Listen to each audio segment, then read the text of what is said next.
दोस्तों, त्योहारों का मौसम अब हमारे सामने है। अभी नवरात्रे बीते, दिवाली आने को है, फिर नया साल आएगा और इस तरह से त्योहार आते जाएंगे। लेकिन एक परीक्षार्थी होने के नाते हमारे लिए त्योहार होते हैं हमारी परीक्षाएं। और आप सबको पता है कि Uttar Pradesh public service commission की आरओ की जो परीक्षाएं हैं वो उनका नोटिफिकेशन आ चुका है। ऑल दो ओटीआर के द्वारा रजिस्ट्रेशन में कुछ लोगों को इशू आ रहा है। अगर आप पहले से करा चुके हैं तो बिना देर किए हुए फॉर्म को फाइनल भरिए। अगर ओटीआर रजिस्ट्रेशन नहीं हुआ है तो थोड़ा सा ट्राई कीजिए, दिन में नहीं होता रात में कीजिए, but try for the registration. Now the thing is कि आरओ के साथ बहुत सारे प्लस पॉइंट हैं परीक्षा के तौर पे। एक तो इंटरव्यू नहीं होता है, हिंदी पे थोड़ी सी आपने मजबूत पकड़ कर ली तो सिलेक्शन बहुत पक्का हो जाता है। बट पैरेलली आपको जीएस जो नॉर्मल सब्जेक्ट जैसे हिस्ट्री, पॉलिटी, इकोनॉमी, इस तरह के सब्जेक्ट होते हैं, इनको पैरेलली आपको पढ़ते रहना होगा, है ना। और प्रीवियस ईयर क्वेश्चन को देखते रहना होगा। चूंकि आयोग की एक हैबिट है, ये बहुत कोशिश करते हैं कि प्रीवियस ईयर क्वेश्चंस को बार बार पूछा जाए, देखा जाए, है ना। तो बात की जाए अगर आयोग की, तो प्रीवियस ईयर क्वेश्चन की, जैसे मैंने बोला कि रिपीटेड आते रहते हैं, रिपीट होते रहते हैं। पीवाईक्यूज का इंपॉर्टेंस इसलिए बहुत ज्यादा है। और जैसा कि आप देख रहे होंगे कि लगभग 8 वीडियो सीरीज के मैं ला चुका हूं, ये 9वां वीडियो है। प्रीवियस ईयर क्वेश्चंस हम डिस्कस करेंगे बहुत डिटेल में। द थिंग इज कि पैरेलली आरओ के बहुत शानदार क्यूरेटेड कोर्स जो हैं वो स्टडी IQ PCS पे चल रहे हैं। आप studyIQ.com पर विजिट करके डिटेल ले सकते हैं। सेकेंड बैच भी शुरू होने को है। जब भी आपको लगे कि आपको एकमात्र लक्ष्य आपका है आरओ निकालना और आपको अंतिम अगर कोई सॉल्यूशन नहीं मिल रहा है, तो we have full and final solution for RO and RO. You can join our batch at any time. studyIQ.com पर विजिट करके देख सकते हैं, ठीक है। और एक चीज और, कई बार क्या होता है कि जब हम किसी चीज को अज्यूम करते हैं दिमाग में, तो हमारे दिमाग में एक थॉट प्रोसेस आता है कि whether this will the course is inclusive और नॉट। बहुत अच्छे तरीके से क्यूरेटेड कोर्स हैं आपके लिए। आप वो जब देखेंगे डिटेलिंग उसकी कि जहां पे लाइव क्लासेस हैं, हिंदी इंग्लिश दोनों में, इंग्लिश बैचेस हैं, क्रक्स दोनों भाषाओं में, ऐसी बहुत सारी चीजें, देन यू विल फील कि in any way this is way better than any other course. तो बहुत देर ना कीजिए, जुड़िए कोर्स से। बात करते हैं हमारे पीवाईक्यू डिस्कशन की। तो लास्ट में जहां हमने खत्म किया वहां से ही शुरू करते हैं, ठीक है। और वहां से शुरू करने के लिए जो आज का हमारा प्रश्न है वो यहां से शुरू होता है कि निम्नलिखित में से कौन इल्तुतमिश के राज्य काल में सल्तनत की राजधानी थी। अब एक चीज देखिए, इल्तुतमिश को कई बार जो दिल्ली सल्तनत है उसका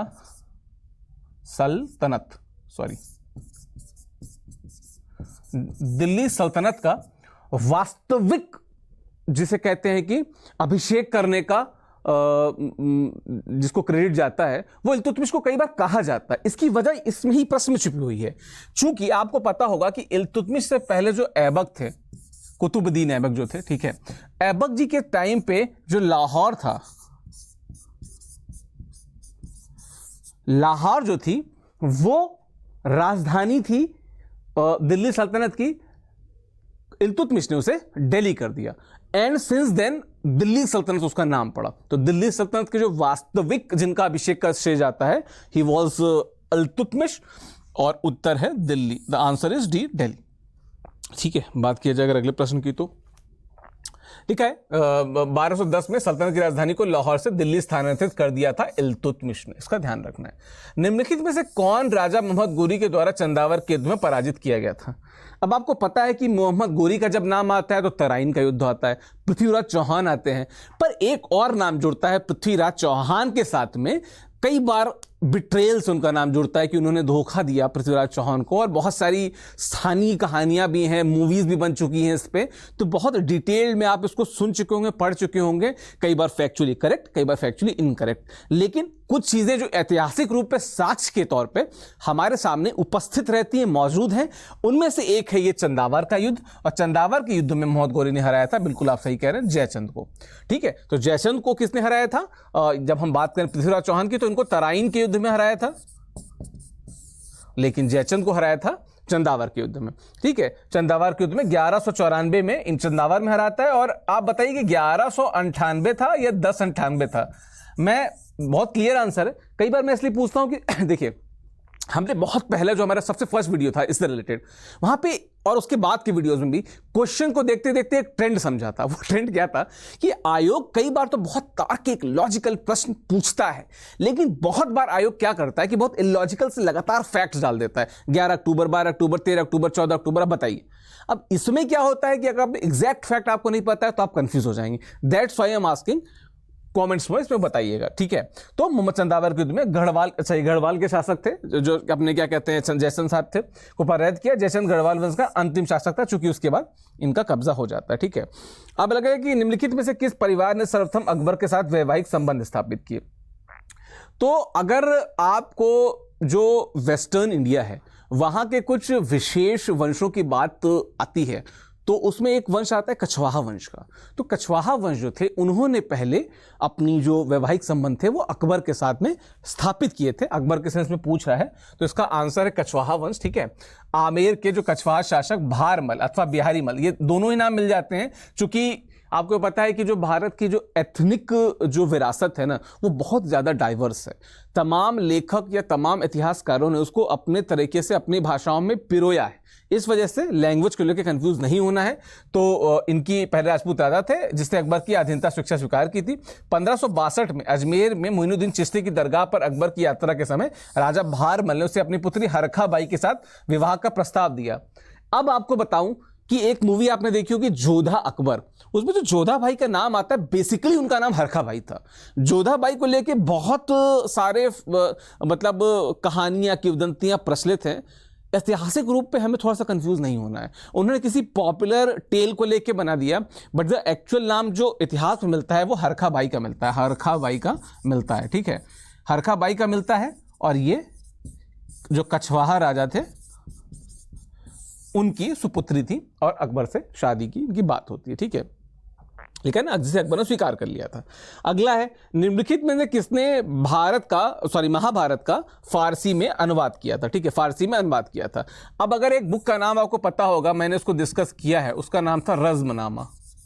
क्या नाम था? रज़्मनामा, ठीक है। रज़्मनामा का जो अब्दुल कादिर बदायूं, मैंने बदायूं के बारे में बताया था कि बदायूं से रिलेटेड थे, तो अब्दुल कादिर बदायूं जो थे वो इसका आंसर है। उन्होंने महाभारत का ट्रांसलेशन जो है वो फारसी में किया।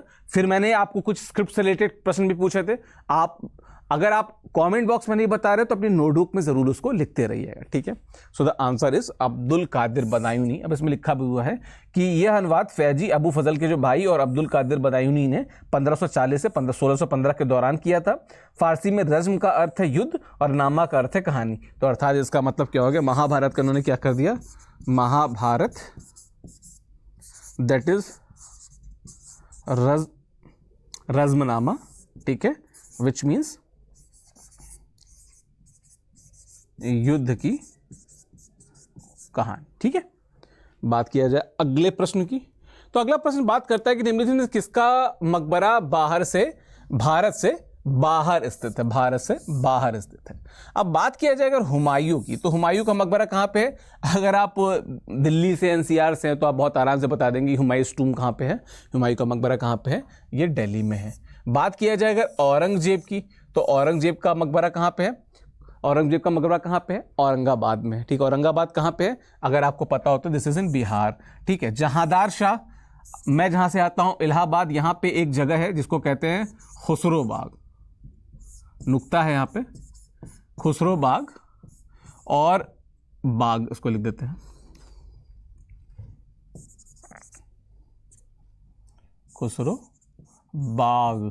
जो ओरिजिनल वर्ड है उसमें नुक्स में भी नुक्ता है। तो बात क्या है कि खुसरो बाग जो है, तो जो जहांगीर की जो फर्स्ट हिंदू वाइफ थी, ठीक है, जहांगीर की जो फर्स्ट हिंदू वाइफ थी, पत्नी थी, उनकी जो बेटी थी उसका नाम था निथारा मिर्जा, उनके जो बेटे थे उनका नाम था खुसरो मिर्जा। तो ये जो जहांदार शाह भी हैं इनका भी पैरेलली वहीं पे मकबरा है खुसरो बाग में, और खुसरो बाग खुसरो मिर्जा के नाम पे है। तो कई बार अमीर खुसरो से कंफ्यूजन हो जाता है, तो अमीर खुसरो के नाम पे नहीं, खुसरो मिर्जा के नाम पे है, और मीनवाइल जहांदार शाह का भी जो वहीं पे है। तो this is in Allahabad. Now the Jahangir जो है, इनका जो मकबरा है, जहांगीर की जब बात की जाती है तो लाहौर पाकिस्तान में इनके मकबरा है। ये वही लाहौर है जहां पे कुतुबुद्दीन ऐबक ने क्या किया था, दिल्ली को सॉरी अपनी राजधानी बनाई थी और जिसको बाद में इल्तुतमिश दिल्ली अपनी राजधानी कर देते हैं। ठीक है, so the answer is Jahangir. Jahangir is the correct answer. ठीक है, अगला पूछा है कि असम में सर्वप्रथम चाय की कंपनी की स्थापना कब हुई थी। अब अगर आपको असम चाय कंपनी के बारे में पता हो, ठीक है, तो आप सीधे से आंसर बता सकते हैं 1839। चूंकि जब हम चार्टर एक्ट की बात करते हैं 1813 की और उसके बाद 1833 की, चूंकि 13 में जो ईस्ट इंडिया कंपनी थी उन पे से सारा जो ट्रेड की मोनोपोली खत्म करके टी और चाइना में ट्रेड को छोड़ दिया जाता है। 33 में ईस्ट इंडिया कंपनी से यह भी छीन लिया जाता है। लेकिन इस दौरान एक कंपनी जो असम जो टी कंपनी की जो बात हो रही है, इनकी चर्चा ये होती है क्योंकि ये one of the best sellers रहते हैं और वन ऑफ द बेस्ट बागान है जहां से टी प्रोड्यूस होता था। और पहले जैसे अगर हम बात किया जाए जो क्राउन था, जो क्राउन मतलब जो ब्रिटिश ताज था, ठीक है, पहले तो इन्होंने क्या किया, इकोनॉमिकल इनके जो क्या कहते हैं पोजीशन थे ईस्ट इंडिया कंपनी के ये हटाते हैं। उसके बाद वो उनका जो एडमिनिस्ट्रेटिव पोजीशंस हैं, ठीक है, उनको भी ले लेते हैं और फिर 1858 का एक्ट आता है और फिर ईस्ट इंडिया कंपनी के बजाय जो ब्रिटिश क्राउन है ये जो होता है ये सिरमौर बन जाता है, ये हेड कर लेता है। तो ये चीजें आपको जो है इन वे आपको पता होनी चाहिए, समझ में आने चाहिए, क्रोनोलॉजिकली समझ में आने चाहिए। मैंने अब इसको रिलेट कर दिया है तो आपको ये भूलना नहीं है कि 1839 is the answer after the 1833 charter act. ठीक है, अब बात किया जाता है कि अब अगला प्रश्न है कि असम देख लेते हैं कि असम कंपनी इसका मुख्यालय नजीरा असम में, ये पूछ सकता है वैसे, क्योंकि मुझे शायद याद आ रहा है कि एक बार ये पीसीएस में पूछा था। ठीक है, तो आप इसको देख लीजिएगा। ठीक है, 5 लाख की पूंजी के साथ असम में की गई थी। अब सोचिए उस समय 5 लाख की पूंजी कितनी ज्यादा थी। ठीक है, खैर 1857 के विद्रोह में बहादुर शाह ने किसे साहब आलम के खिताब दिया था। ठीक है, बख्त खां जो है, हालांकि जो एग्जैक्ट नाम कई बार लिखा जाता है वो, एक मिनट, ऐसे लिखा जाता है जहां पे नुक्ता रहता है। ठीक है, बख्त खां इज द करेक्ट आंसर। 1857 के क्रांतिकारियों में से एक उपेक्षित किंतु महत्वपूर्ण नेता बख्त खान थे, जिन्होंने 11 मई 1858 को मुगल सेना नायक के रूप में विद्रोह का नेतृत्व संभाला। अब ये देखिए जो सबसे इंपॉर्टेंट पार्ट है कि अल्टीमेटली जितने भी मतलब विद्रोह हुए, बाद में कॉमन लीडर बना दिया गया बहादुर शाह जफर को, जो लास्ट जो मुगल राजा थे। ठीक है, लेकिन उस दौरान भी इनकी जो मेन जो सेना थी उसको कौन नेतृत्व कर रहा था यहाँ पे, वो सेना नायक के रूप में कौन करता है यहाँ पे, बख्त खां करते हैं। इस वजह से बख्त खां जो है वो बहुत ज्यादा फेमस है। बख्त खां को बहादुर शाह जफर द्वारा साहिब आलम का बहादुर खिताब दिया गया था। 1851 जुलाई में दिल्ली में एक विद्रोह न्यायालय की स्थापना भी की गई थी, जिसका प्रधान बख्त खां को बनाया गया था। खैर बख्त खां से जुड़े कुछ और फैक्ट्स भी हैं। कई बार इसकी बात की जाती है कि जब विद्रोह हो रहा था तो कैसे जो लास्ट टुकड़ी थी उसको कितने मतलब बहुत अति मतलब दिमाग के साथ और वीरता के साथ वो लीड करते हैं उसको। ठीक है, तो इस सब चीज़ों को हम लोग को देखना होगा, समझना होगा। ठीक है, बात किया जाए निम्नलिखित कथनों पर विचार की, कथन कारण पे कुछ प्रश्न है क्या कि पहला है जवाहरलाल नेहरू ने दूसरे गोलमेज सम्मेलन पे भारतीय राष्ट्रीय कांग्रेस का प्रतिनिधित्व किया था। अगला है गांधी इरविन समझौता भारतीय राष्ट्रीय कांग्रेस के दूसरे गोलमेज सम्मेलन में भाग लेता था, निचली कूट सही मिलाइए। अब कथन और कारण, देखिए कारण बिल्कुल सही है। 1931 में जब गांधी इरविन पैक्ट होता है, ठीक है, ये 6 अप्रैल की बात है। ठीक है, 6 अप्रैल को जब गांधी इरविन पैक्ट होता है तो बात की जाती है कि कुछ बातों पे डिस्कशन किया जाएगा, जैसे पॉलिटिकल प्रिजनर जो राजनीतिक कैदी थे उन पे बात की जाएगा। एक कट, हाँ दीजिए जी। हाँ, अरे आरो के लिए एक डेमो शूट करना है जो कोर्स में जाएगा, तो बहुत जरूरी है वो। मैं अभी वही वाला जो आरो वाला करता हूँ वही शूट कर रहा था, तो बस उसको करके आ जाता हूँ तो डेमो शूट कर लेता हूँ। मतलब हिंदी का है क्या है, उसमें कौन सा टॉपिक लिया हिंदी का? ये तो हिंदी का नहीं टॉपिक, तो वही प्रीवियस ईयर क्वेश्चन डिस्कस कर रहा था मैं। हिंदी लेके कर दूं? में हिंदी वाला पार्ट है यदि, तो मतलब यदि वो है तो दे दीजिए, नहीं तो अलग से एक 40-50 मिनट का करके 1-1.5 घंटे का एक करना पड़ेगा। कब? आज ही करना पड़ेगा? कर सकते हम लोग, आज ही करना रहेगा? नहीं मतलब आज तो आपके पास पीपीटी नहीं होगा, तो आज एक पीवाईक्यू वाला डलवा देते हैं और कल उसको फिर ये कर दीजिएगा। पीवाई सुनिए, काम कर दिए ना पीवाईक्यू वाले में ना, जो मैंने जो लाइव क्लास जो पहला ओरिएंटेशन सेशन लिया था उसको डलवा सकते हैं यार, वो बहुत अच्छा था, उसको नहीं पढ़ सकता वहां पे जाके?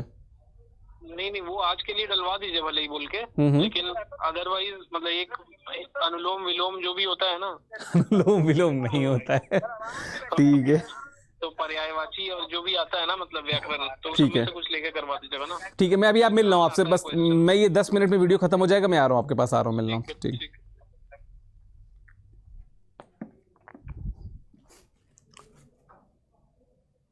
इसके बाद का प्रश्न क्या है?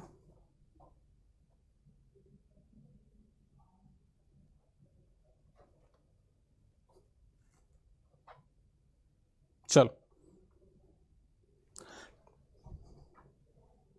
शुरू, ठीक है। तो गांधी इरविन पैक्ट की जब हम बात करते हैं तो जो पॉलिटिकल प्रिजनर थे, जो राजनीतिक कैदी थे, बात उन पे होनी थी, ठीक है, उन पे बात करनी थी कि हम उनको रिलीज कर देंगे। पैरेलली क्या कहते हैं, कांग्रेस से ये दरख्वास्त थी कि बहुत सारे मामलों पे वो अपना जो रुख है वो थोड़ा सा नर्म रखे, और ऐसी बातें हो रही थी। लेकिन बात यह है कि यहां पे जो सेकंड गोल में से जो दूसरा जो राउंड टेबल कॉन्फ्रेंस था, दूसरा जो आरटीसी था, राउंड टेबल कॉन्फ्रेंस था, इसमें गांधी जी को बुलाया ही इसलिए गया था कि वो sole representative, as a sole representative गए थे, किसके? कांग्रेस के। तो गांधी जी वहां पे एज अ सोल रिप्रेजेंटेटिव गए थे, इसका ध्यान रखना है।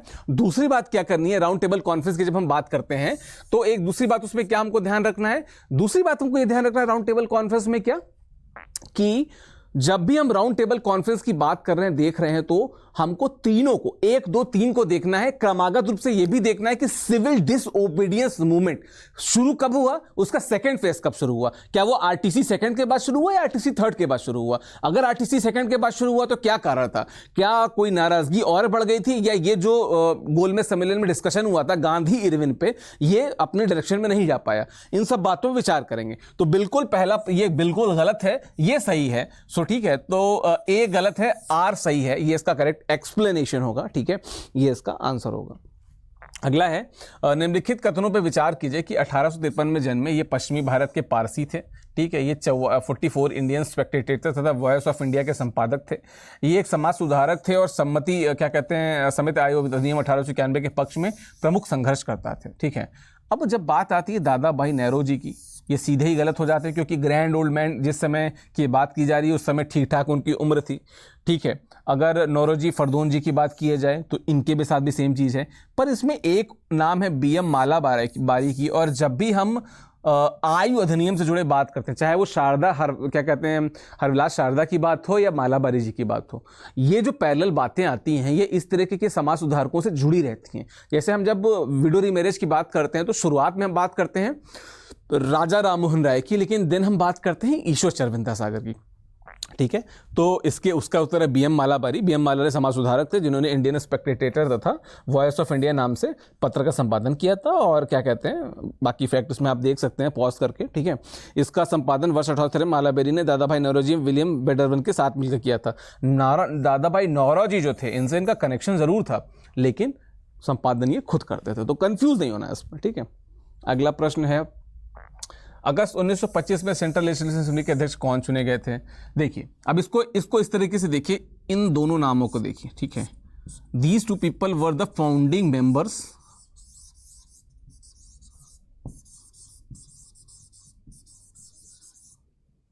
ऑफ स्वराज पार्टी,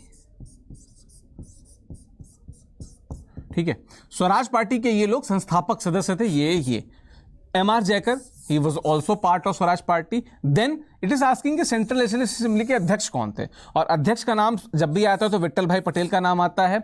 और अगर देखा जाए नॉन कोऑपरेशन मूवमेंट यानी असहयोग आंदोलन के बाद जो एक बहुत प्रमुख जिसे कहते हैं कि अचीवमेंट था, उपलब्धि थी, वो था स्वराज पार्टी का बहुत इन डीप और इन डेप्थ एनालिसिस कि लोग कैसे देख रहे हैं, समझ रहे हैं उनको, उनके रोल को, और वो समझ के इलेक्शन में उनका जाना और इलेक्शन में सफलता पाना, और विट्ठल जो भाई जिनका नाम यहाँ पे लिखा हुआ है कि विट्ठल भाई पटेल, उनका अध्यक्ष बन जाना, ठीक है। तो इसको हमें कंफ्यूज नहीं होना है, तो विट्ठल भाई पटेल इज द आंसर। अगस्त 1925 में सेंट्रल लेजिस्लेटिव असेंबली के अध्यक्ष सरदार वल्लभ भाई पटेल के बड़े भाई विट्ठल भाई पटेल थे, तो he was the elder brother of Sardar Vallabh Bhai Patel. एक चीज और, मोतीलाल नेहरू के फिर सन वहां पे कौन है, जवाहरलाल नेहरू, इनके क्या नाम है, विट्ठल भाई पटेल के जो भाई हैं, क्या कहते हैं, छोटे भाई कौन है, वो हैं क्या कहते हैं, वल्लभ भाई पटेल, ठीक है, वल्लभ भाई पटेल वीवीपी, ठीक है, वल्लभ भाई पटेल। ये दोनों लोग एक अलग कांग्रेस पार्टी से जुड़े रहते हैं, लेकिन ये दोनों लोग अलग होकर किसे जुड़ जाते हैं, स्वराज पार्टी से जुड़ जाते हैं। इस सभा का अध्यक्ष चुना गया, इन्होंने 1930 में केंद्रीय विधानसभा की अध्यक्षता के इस्तीफा दे दिया। विट्ठल भाई पटेल ने 1919 के रॉलेट सत्याग्रह तथा 1920 के सहयोग आंदोलन में महत्वपूर्ण भूमिका निर्वहन किया। एक चीज और, ये जो सभी लोग हैं, ये सभी लोग ने स्वराज पार्टी की स्थापना क्यों की, what was the reason behind establishing a new party to founding a new party, the reason being NCM, non cooperation movement, असहयोग आंदोलन को एकदम से अब्रप्टली रोक दिया जाना, किसके द्वारा? गांधी जी के द्वारा। इस वजह से इसको रैंडमली इनको एक पार्टी इन्होंने स्थापित की जहां पे अपने बात को वोकली रखना चाहते थे। सो आंसर इज विट्ठल भाई पटेल। अगला प्रश्न है, निम्नलिखित संस्थाओं पर विचार कीजिए। ठीक है, निम्नलिखित संस्थाओं पर विचार कीजिए। ठीक है, अब इनका पूछा है कि इन संस्थापनाओं की स्थापना वर्ष के हिसाब से कालक्रम को कूट से सुमेलित कीजिए। ठीक है, अब बंग Bhasha Prakashika Sabha, land owner society, Bengal British India society, Indian league. ठीक है, अगर आप इसको बहुत ध्यान से देखें तो ये जो ये दोनों 2, 3, 4 हैं, हमेशा कभी भी आप क्रम इतिहास जब पढ़ते हैं प्री कांग्रेस, ये चीजें एक के बाद एक होती हैं। ठीक है, 2, 3 और 4, जब 2, 3, 4 आप देख लेते हो तो ये एक ही जगह पे आपको मिल रहा है, ऑल्दो यहां पे भी मिल रहा है, लेकिन चूंकि बंग भाषा प्रकाशिका सभा की जब बात करते हैं तो ये बहुत पहले की बात है। ये 1833 को हमारा चार्टर एक्ट आया था, उसको क्रिटिसाइज करते हुए पहली प्रकाशिका, जहां पे पहला डिस्कशन होता है, प्रॉपर डिटेल पेपर आता है बंग प्रकाशिका सभा का। तो the answer is 1, 2, 3, 4 in correct order. Answer is a, बंग भाषा 1836, लैंड सोसाइटी 1838, 1843, 1875। इंडियन लीग वही है जो बाद में थोड़ा बहुत अपना ओरिजिन खोजती है किसमें? इंडियन नेशनल कांग्रेस में। इसका ध्यान रखना है। एक और प्रश्न कि इंडियन नेशनल कांग्रेस बनने से पहले इसका एक अनऑफिशियल नाम, एक वर्जन रहता है जिसको चलाया जा रहा रहता है। आप कमेंट बॉक्स में मुझे बताइएगा कि व्हाट वाज इट्स नेम। ठीक है, सो बंग भाषा प्रकाशिका सभा, यहां पे जो 1833 का चार्टर होता है उसको ठीक ठाक लेवल पे क्रिटिसाइज भी किया जाता है। लैंड होल्डर सोसाइटी, ये एक अलग स्तर पे वहां पे 1836, but I am talking about 1833 का जो चार्टर एक्ट है, उसको यहां पे क्रिटिसाइज करते हैं 1836 में। ठीक है, अगला प्रश्न जो है कि 1 मिनट, निम्नलिखित युग्मों से कौन सा सही सुमेलित नहीं है? ठीक है, कौन सा सही सुमेलित नहीं है पूछ रहा है। VD. Savarkar the Indian war of independence, बहुत अच्छी किताब है, अगर इसको पढ़ना चाहे तो आप पढ़ सकते हैं। देखिए, कभी भी जब इतिहास पढ़िए ना तो पॉलिटिकली न्यूट्रल होकर पढ़िए। सभी के अपने योगदान है, सभी पे आप प्रश्न कर सकते हो, क्योंकि इतिहास जिस समय चल रहा था वो उस समय का इतिहास था। ठीक है, 50 साल बाद उस पर कॉमेंट करना किसी भी डायरेक्शन में बहुत सकारात्मक बात, अच्छी बात नहीं है। तो हम इतिहास को एज एन इंडियन लेके चलें। ठीक है, बहुत इन्फ्लुएंस नहीं होने की जरूरत है किसी भी विंग में, राइट विंग, लेफ्ट विंग, सब चलता रहेगा, देश भी चलता रहेगा, और देश पहले भी चला था, लेकिन जिन लोगों का योगदान था उसे नहीं भूलना चाहिए। और अगर कभी आपको किसी पे इशू आता है तो बहुत कंस्ट्रक्टिव क्रिटिसिज्म की बात आप किया कीजिए, एकदम आदमी अनपैरेलल हो जाता है ना। तो इतिहास को इतिहास की तरह पढ़िए बिना बायस हुए। ठीक है, अभी हम लोग, और आपको एमसीक्यू लगाना है, आपको पॉलिटिशियन नहीं बनना है, आपको आगे चल के एक बहुत सशक्त अधिकारी बनना है। जब सशक्त अधिकारी बनना चाहेंगे तो आप इतिहास को बहुत न्यूट्रली लीजिए, बहुत इन्फ्लुएंस ना होगी किसी पे। ठीक है, तो बिल्कुल इंडियन वॉर ऑफ इंडिपेंडेंस बहुत अच्छे से लिखी किताब है ये, आर.सी. मजूमदार। ठीक है, द म्यूटिनी ऑफ रिवोल्ट 1857, बहुत फेमस किताब है। 1857 को बहुत अच्छे से डिफाइन किया गया है। अगला है Radha Kamal Mukherjee Awadh in revolt. No, this is wrong. Radha Kamal Mukherjee जो है ये गलत नहीं, क्योंकि अवध इन रिवोल्ट जो है वो रुद्रांशु मुखर्जी, अगर आपको नाम पता हो, रुद्रांशु, ठीक है, मुखर्जी जो वो थे। S B. Chaudhuri the India mutinies, ये बिल्कुल उनकी किताब है। ठीक है, तो बाकी सारे सही है, लेकिन Radha Kamal Mukherjee is the wrong answer, this is correct, not correct. ठीक है, ब्रिटिश भारत के निखित प्रांतों विचार कीजिए, उन प्रांतों को पहचानें जहां 1937 में भारतीय राष्ट्रीय कांग्रेस का मंत्रिमंडल नहीं बना था। 1937 में कांग्रेस का मंत्रिमंडल नहीं बना था। तो हमेशा मैं कहता हूं कि जब आप भारत की बात करते हैं तो भारत 1947 में भारत अलग हो गया, भारत पाकिस्तान 2 देश बन गए। जब भारत और पाकिस्तान 2 देश बन गए तो आपको पता होना चाहिए कि पाकिस्तान को एक तो अगर भारत को ऐसे, मतलब पार्डन मी, सॉरी ये बहुत ही गंदा बन रहा है। ठीक है, जब हम भारत की ये बात करते हैं, ये हमारा भारत है। ठीक है, ये ऐसे करके इधर चला आता है और ये ऐसे करके आता है। ठीक है, तो ये जो पोर्शन, ये जो गया था, इसको मैं कलर से कर देता हूँ। ठीक है, ठीक है, और एक ये इधर का।